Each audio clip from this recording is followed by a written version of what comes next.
Hello family, केहन छी अहाँ सब। आशा करै छी जे नीक है, स्वस्थ है, मस्त है।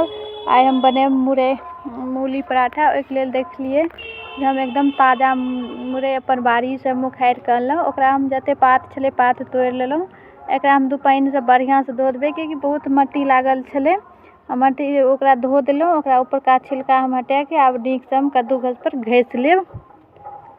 सबटा जते मुरइ छलै सबके हम घसि लेलहुँ हँ। देख सकै छी एहिमे से चाहबै तऽ पानि गारिके हटाओ सकै छियै, मगर हम पानि नहि हटेलहुँ। इएह पानिसँ हमर आटा गुथा जायत। एम्हर हम आटा लेलहुँ। आटामे जते मुरइ छलै सब मुरइ हम दऽ देलहुँ।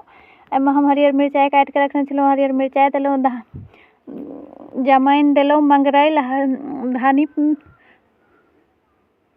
हल्दी चम्मच 1 चम्मच हम हल्दी पाउडर देलहुँ, स्वाद अनुसार नमक देलहुँ, कनि फरचून धऽ देलहुँ। सबके हम बढ़िआँसँ मिला लेलहुँ। आब हम पानि 1 चम्मच नहि देब, कियाकि मुरइमे नमक पड़ै छै तऽ बहुत ज़्यादा पानि छूटऽ लगै छै। तऽ वएह पानिसँ हम आटा हमर गुथा गेल। देख सकै छी जे कतेक सुन्दर आटा हमर लागि गेल।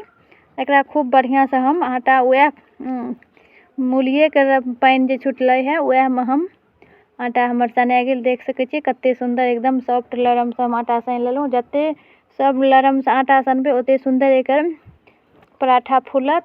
इसमें चलते बहुत बढ़िआँसँ खूब बढ़िआँसँ एकरा आटा गूँथब।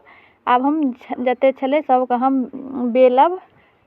हम पहिले गोल गोल आकारमे हम जेना रोटी बनबै छी ओ आकारमे हम पराठा बनेलहुँ। हमरा तऽ सबसँ सुविधा बनबैमे इएह डिजाइन बुझाइए जे जल्दी रोटी नहि ता बेलके अपन सिद्ध कऽ लै छी। एकरा खूब तेज आँच पर नहि, एकदम कम कऽ के, कियाकि अंदर तक ई मुरइयो सिद्ध हैत। एकरा खूब बढ़िआँसँ हम तर ऊपर कऽ के हम सेकब। अहाँ सब हमर प्रोफाइल पर जब वीडियो नीक लागैत है तऽ लाइक शेयर कमेंट जरूर करब। आ जे आदमी हमर चैनल सब्सक्राइब नहीं केने छी ओ चैनल सब्सक्राइब करब। आ वीडियो नीक लागैत है तऽ ज़्यादासँ ज़्यादा शेयरो करब। आब हमर हम जेना पराठा बनबै छी ओ डिजाइनसँ हम बनाएब। बहुत ही सुन्दर एकर गरम गरम पराठा खेबै अचारके साथ या दहीके साथ बहुत ही टेस्टी होइ छै पराठा, बहुत ही स्वदगर बनै छै।